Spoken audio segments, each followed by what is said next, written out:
Hello student, today we start third unit of special function and integral transforms. In third unit chapters are 5, 6, 7, 8. Fifth chapter Laplace transformation, sixth chapter inverse Laplace transformation, seventh chapter use of Laplace transform in integral equation, eighth chapter solution of differential equation by Laplace transforms. देखो यहाँ पर 5, 6, 7, 8 4 chapter दे रखे हैं। चारों chapter से हमारी third unit बनेगी। हम यहाँ पर फिफ्थ और सिक्स चैप्टर ही करेंगे। सेवन्थ और एट चैप्टर का उसके ऑप्शन में क्वेश्चन आएगा, इसलिए हम फिफ्थ और सिक्स चैप्टर ही करेंगे थर्ड यूनिट में। ठीक है, आज हम स्टार्ट करेंगे फिफ्थ चैप्टर लैप्लास ट्रांसफॉर्मेशन। ये है फिफ्थ चैप्टर लैप्लास ट्रांसफॉर्म्स। सबसे पहले तो हम लैप्लास ट्रांसफॉर्म्स क्या होता है देखो। लैप्लास ट्रांसफॉर्म्स के लिए सबसे पहले हमारे पास एक फंक्शन होना चाहिए। Let f of t be a function defined for all t greater than equal to 0। देखो एफ ऑफ टी फंक्शन है और किसका है, ये टी का है ना ये फंक्शन। और टी की पॉसिबिलिटी क्या दे रखी है, ग्रेटर देन इक्वल टू 0, यानी कि ये टी पॉजिटिव होना चाहिए। ठीक है, टी नेगेटिव नहीं हो सकता। तो समझ में आ गया ना, जो हम फंक्शन लेंगे वो फंक्शन में जो वेरिएबल है, जिस वेरिएबल का ये फंक्शन है वो variable greater than equal to 0 होना चाहिए। ठीक है, देखो अब क्या कहता है, Laplace transform of f T. जब एफ टी पर लैप्लास ट्रांसफॉर्म यूज करेंगे तो हम इस नोटेशन से यूज करेंगे, capital L of F of T. तो यहीं से हमें पता चल जाएगा अगर एफ टी पर एल लिख रखा है तो यानी कि एफ टी फंक्शन पर हमें लैप्लास ट्रांसफॉर्म यूज कर रखा है।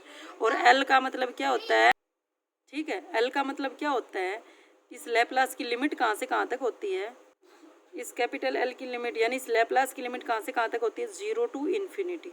ठीक है ना, इसकी डोमेन है ये 0 टू इन्फिनिटी।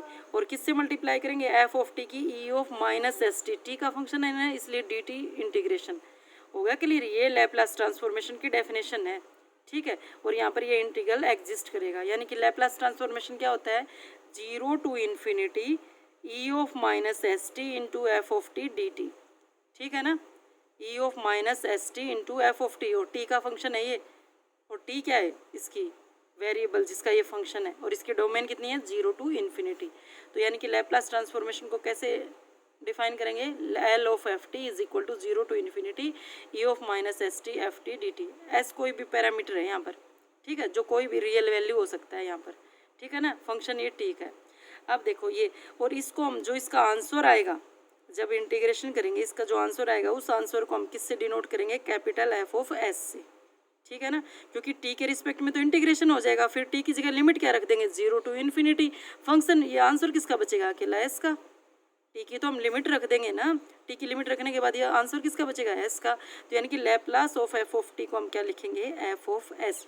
जब इस टी के फंक्शंस का लैप्लास निकालेंगे तो आंसर किस में आएगा, एस में। अब एल को उधर लेकर जाओ, यानी कि एफ ऑफ एस का इनवर्स ट्रांसफॉर्मेशन, इसको बोलेंगे लैप्लास इनवर्स। ठीक है ना, ये एल उधर अगर, यानी कि इसका अगर लैप्लास इनवर्स निकालेंगे तो वापस कितना आ जाएगा, एफ ऑफ टी।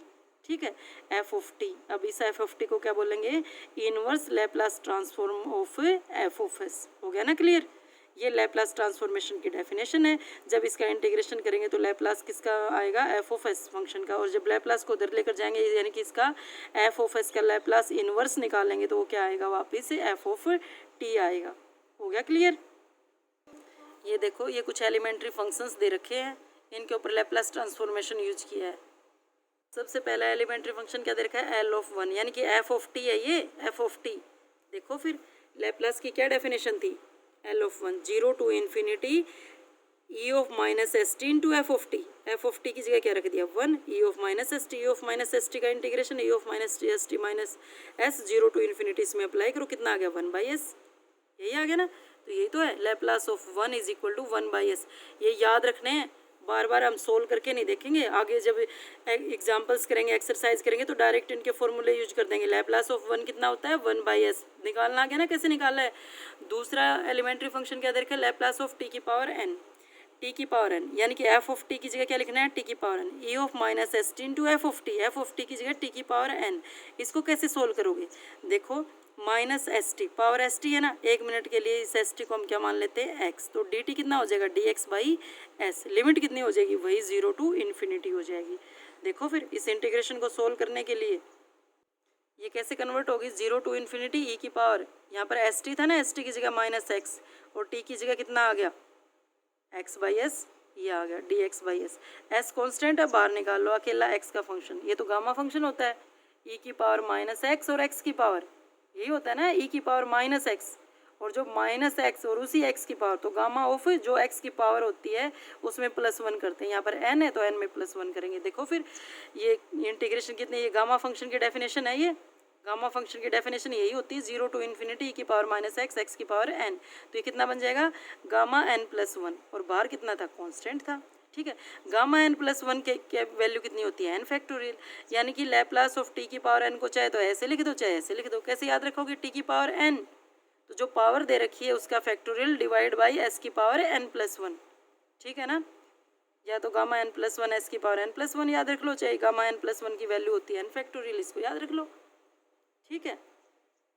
देखो फिर थर्ड क्या दे रखी है एलिमेंट्री, ई की पावर एटी, वही ई की power minus S T into A की पावर टी, ई की पावर दोनों ऐड हो जाएंगी, जब इसका इंटीग्रेशन करेंगे तो टी का जो कोफिशिएंट होता है वही डिनोमिनेटर में आ जाएगा, 0 to infinity 1 by s minus a, limit apply करेंगे तब, ठीक है। ई की पावर एटी, इसका लैप्लास ट्रांसफॉर्मेशन कितना होता है 1 बाई एस माइनस ए, अब साइन ऑफ एटी वही ई की power minus S T sine of A T, और ये तो फॉर्मूला है ना ई की पावर ए X sine B X plus C, कैसे सोल्व करते हैं, A is equal to R cos of theta, B is equal to R sine of theta मान के दोनों की वैल्यू पुट करके तब सिंप्लीफाई करते हैं।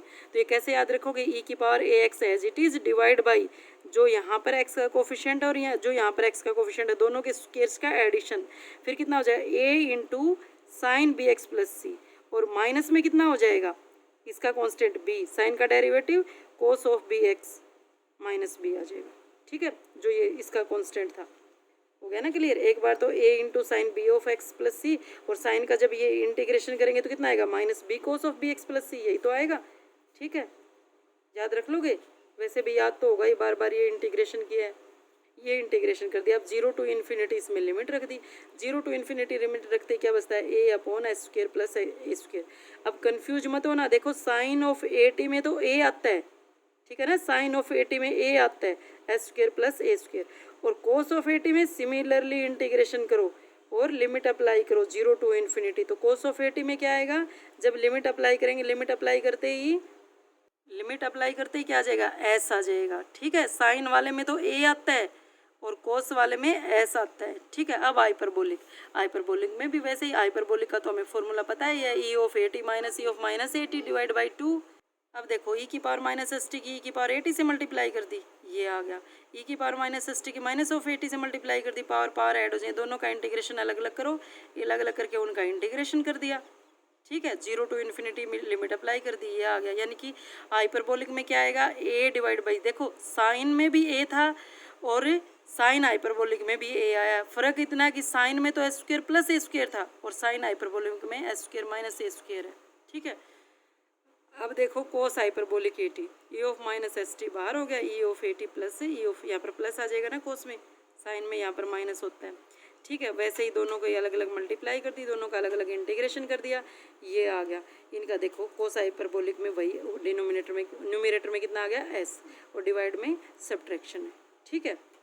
याद हो जाएंगे सारे एलिमेंट्री फंक्शंस के लैप्लास ट्रांसफॉर्मेशन, अगर निकालना आ जाए तो ऐसे निकाल देना, नहीं तो डायरेक्ट फॉर्मूले याद रखना, ठीक है। अब देखो लीनियर प्रॉपर्टी देखो लैप्लास निकालना है इन तीनों का इकट्ठा, तो लैप्लास जब निकालेंगे ना तो ए कांस्टेंट बाहर आ जाएगा, किसका लैप्लास आ जाएगा एफ ऑफ टी का, यहाँ पर बी कांस्टेंट बाहर आ जाएगा लैप्लास जी टी का, यहाँ पर सी कांस्टेंट बाहर आ जाएगा लैप्लास किसका आ जाएगा एस टी का। देखो करके लैप्लास निकालना, इसका मतलब है 0 to infinity E of minus S t, पहले तो e of minus S t की तीनों के साथ मल्टीप्लाई कर दो, फिर तीनों का अलग अलग इंटीग्रेशन हो जाएगा ना, ये देखो तीनों का अलग अलग कांस्टेंट बाहर आ गया, तो ये किसकी डेफिनेशन है, ये लैप्लास ऑफ एफ टी की, ये किसकी डेफिनेशन है लैप्लास ऑफ जी टी की, ये किसकी डेफिनेशन है लैप्लास ऑफ एस टी की, ठीक है ना। एल को हम जनरली लीनियर ऑपरेटर बोलते हैं, यहाँ पर ये लैप्लास ऑपरेटर है, बार बार जो एल यूज कर रहे हैं, ठीक है। आज के लिए यही थ्योरेटिकल पोर्शन, ये फॉर्मूले याद कर लेना, नेक्स्ट लेक्चर में हम इसके एग्जांपल्स करेंगे इस एक्सरसाइज के, अगर फॉर्मूले याद होंगे तो सिंपली जल्दी एग्जांपल्स हो जाएंगे, ठीक है। Thank you.